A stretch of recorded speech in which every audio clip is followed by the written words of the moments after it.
اعوذ باللہ من الشیطان الرجیم بسم اللہ الرحمن الرحیم الصلاۃ والسلام علیکہ یا سیدی یا رسول اللہ الصلاۃ والسلام علیکہ یا سیدی یا حبیب اللہ۔ رماک آفیشل دیکھنے اور سننے والے تمام معزز دوستوں کو خوش آمدید۔ خواتین و حضرات، ایک دن حضور سیر کرتے کرتے باہر تشریف لے گئے۔ وہاں ایک قافلے نے پڑاؤ کیا ہوا تھا، ان کے اونٹ چر رہے تھے۔ ایک سرخ رنگ کا اونٹ حضور علیہ الصلوۃ والسلام کو بہت پسند آیا۔ حضور سرور کائنات صلی اللہ علیہ وآلہ وسلم نے ان لوگوں سے پوچھا کہ کیا تم اس اونٹ کو بیچنا چاہتے ہو؟ ان لوگوں نے جواب دیا کہ ہاں، ہم نے یہ اونٹ بیچنا ہے۔ اس موقع پر ایک شاعر کہتا ہے کہ میں دل ویچاں میں جگر ویچاں، یہ پیارا محمد آ جاوے، نی میں اپنا سارا گھر ویچاں، یہ پیارا محمد آ جاوے۔ حضور سرور کائنات صلی اللہ علیہ وآلہ وسلم نے پوچھا کہ کتنے کا بیچتے ہو؟ کہا جی اتنے کا۔ سودا طے ہو گیا۔ سودا طے کرنے کے بعد حضور نبی کریم صلی اللہ علیہ وآلہ وسلم نے فرمایا کہ دیکھو، میں تاجرانہ غرض سے تو آیا نہیں تھا کہ قیمت ساتھ لے کر آتا، میں تو سیر کرتے کرتے ادھر نکلا اور تمہارا اونٹ مجھے پسند آ گیا اور میں نے اس کا سودا کر لیا۔ حضور علیہ الصلوۃ والسلام نے فرمایا کہ ایسا کرو، اونٹ مجھے دے دو، میں شہر جا کر اونٹ کی قیمت تم لوگوں کو بیچتا ہوں۔ وہ لوگ بولے کہ یہ سودا ہمیں قبول ہے۔ حضور نے اونٹ کو نکیل سے پکڑا اور چل دیے۔ جب حضور نبی کریم صلی اللہ علیہ وآلہ وسلم نظروں سے اوجھل ہو گئے تو وہ لوگ دلوں پر ہاتھ رکھ کر کھڑے ہو گئے۔ تھوڑی دیر کے بعد سکتے سے جب باہر آئے تو ایک دوسرے سے پوچھنے لگے کہ یار، یہ جو بندہ ابھی اونٹ لے کے گیا ہے، تم میں سے کسی کو اس کا پتہ معلوم ہے؟ جب کسی کو نقد سودا دیا جائے تو اس کا پتہ پوچھنے کی بالکل بھی ضرورت نہیں ہوتی، اور جب آپ کسی کو ادھار دیں یا تو آپ اسے جانتے ہوں یا بیچ میں کوئی نہ کوئی ضامن موجود ہو یا کوئی نہ کوئی چیز بطور ضامن گروی رکھی جائے۔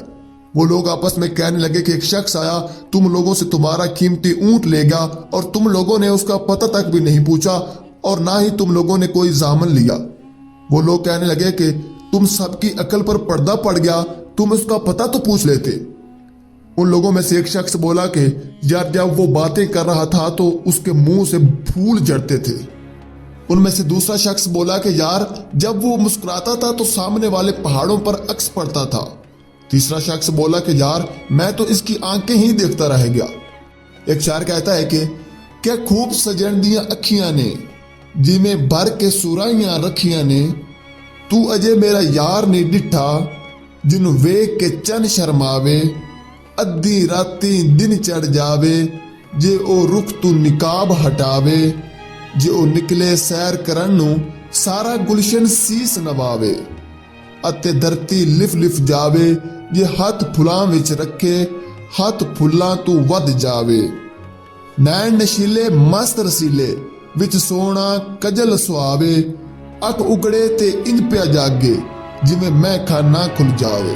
ایک اور دوسرا شاعر کہتا ہے کہ توبہ توبہ حسن سجندہ، جھال نہ جھلی جاوے، بجلی ڈر دی لشک نہ مارے، متا بے ادبی ہو جاوے، تیجے او کھولے پیچ زلف دے، اتے راہی راہ بھول جاوے، توبہ توبہ حسن سجندہ، جھال نہ جھلی جاوے، علم خدا نے اینا دتا، عقلاں وچ نہ آوے، عقل خدا نے اینی دتی، علماں وچ نہ آوے، کی اجاز نظر وچ او دی، جو آوے وک جاوے، خلق اوندی نے مولی دنیا، کوئی ورلا جان بچاوے، آزم سانو ایڈا سونا ماہی، کدی نظر نہ آوے۔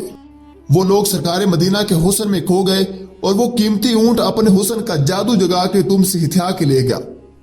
خواتین و حضرات، جب لوگوں نے ایک دوسرے کو کہا کہ وہ قیمتی اونٹ تم لوگوں سے ہتھیا کے لے گیا تو اب تک خاموش بیٹھی اور پردے کے اندر بیٹھی قافلے کے سردار کی بیوی نے خیمے کا پردہ سرکایا اور ان سے مخاطب ہو کر بولی، آنا ضامنۃ، کہ خبردار اس کے خلاف کوئی بات کہی، اگر وہ واپس قیمت نہ دینے آیا تو قیمت مجھ سے لے لینا، میں اس کی ضامنہ ہوں۔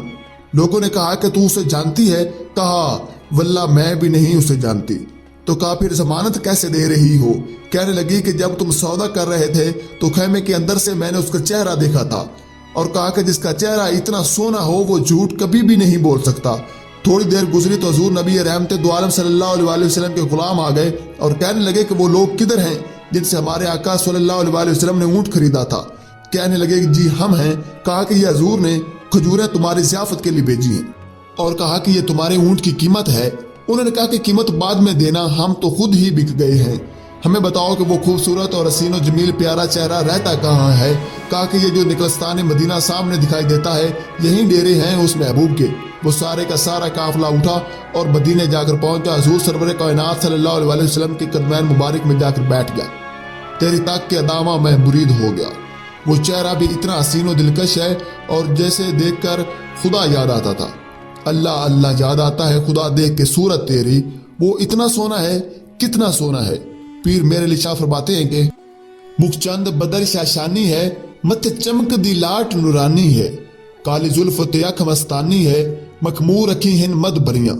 اعلیٰ حضرت بریلوی لکھتے ہیں کہ بلبل نے گل ان کو کہا، کمری نے سروے جاں فضا، حیرت نے جھنجھلا کے کہا یہ بھی نہیں وہ بھی نہیں۔ خورشید تھا کس زور پر چمکا تھا کمر، بے پردہ جب وہ رخ ہوا یہ بھی نہیں وہ بھی نہیں۔ سارے حسن حضور کے قدموں سے نکلتے ہیں۔ خواتین و حضرات، یہ شعر اعظم چشتی مرحوم کا مجھے بہت پسند ہے۔ کہتا ہے کہ سمجھا نہیں ہنوز میرا عشق بے ثبات، سمجھا نہیں ہنوز میرا عشق بے ثبات، تو کائنات حسن ہے یا حسن کائنات۔ دوستو، حضرت میمونہ رضی اللہ تعالیٰ عنہ فرماتی ہیں کہ مجھے حضور صلی اللہ علیہ وسلم کی زیارت کا شوق ہوا تو میں اپنے والد کے ساتھ حضور صلی اللہ علیہ وسلم کی زیارت کے لیے حجۃ الوداع کے موقع پر حج کے لیے گئی۔ حضور صلی اللہ علیہ وسلم سواری پر بیٹھے ہوئے تھے۔ حضور کے چمکتے چہرے پر نظر جم نہیں سکتی تھی اور میرے میں جرت نہیں ہوئی کہ میں حضور صلی اللہ علیہ وسلم کے چہرے کو دیکھ سکوں۔ حضور سرور کائنات صلی اللہ علیہ وسلم سواری پر بیٹھے ہوئے تھے تو میں حضور محمد صلی اللہ علیہ وسلم کے پاؤں کے مبارک کو دیکھنے لگی۔ حضرت میمونہ فرماتی ہیں کہ حضور نبی کریم صلی اللہ علیہ وسلم کے انگوٹھے کے ساتھ والی جو انگلی تھی اس کا قد باقی انگلیوں سے لمبا تھا۔ کہتے ہیں کہ حضور صلی اللہ علیہ وسلم کے انگوٹھے کے ساتھ والی انگلی کا اثر ہی میری صحت سے زائل نہیں ہو رہا تھا۔ جس کے پاؤں کا حسن اتنا ہے اس کے چہرے کے جمال کی کیفیت کیا ہوگی۔ شاعر کہتا ہے کہ قدموں پہ جبیں کو اپنے دو چہرے کا تصور مشکل ہے، قدموں پہ جبیں کو اپنے دو چہرے کا تصور مشکل ہے، جب چاند سے روشن ایڈی ہے تو رخسار کا عالم کیا ہوگا۔ خواتین و حضرات، اب کسی سے اگر پیار کر لیا جائے تو اس پیار کے تقاضے کیا ہیں؟ بندہ جس سے پیار کرتا ہے اس کا کثرت سے ذکر کرتا ہے اور یہ اس عقیدت کا روپ ہے۔ محبت کے اس تقاضے کی تکمیل ہے کہ بندہ اپنے حضور صلی اللہ علیہ وسلم پر بھی درود بھیجے۔ کسی نے مجنوں کو دیکھا کہ ریت کے اوپر لیلا لیلا لکھ رہا ہے تو کسی نے پوچھا کہ یہ کیا کر رہے ہو؟ تو اس نے کہا کہ اپنے محبوب کا نام لکھ لکھ کے دکھی دل کو قرار دے رہا ہوں۔ تو رومی کہتے ہیں کہ اگر مجنوں کو لیلا کا نام تسکین دیتا ہے تو کیا امتی کو محمد صلی اللہ علیہ وسلم کا نام راحت نہیں دیتا؟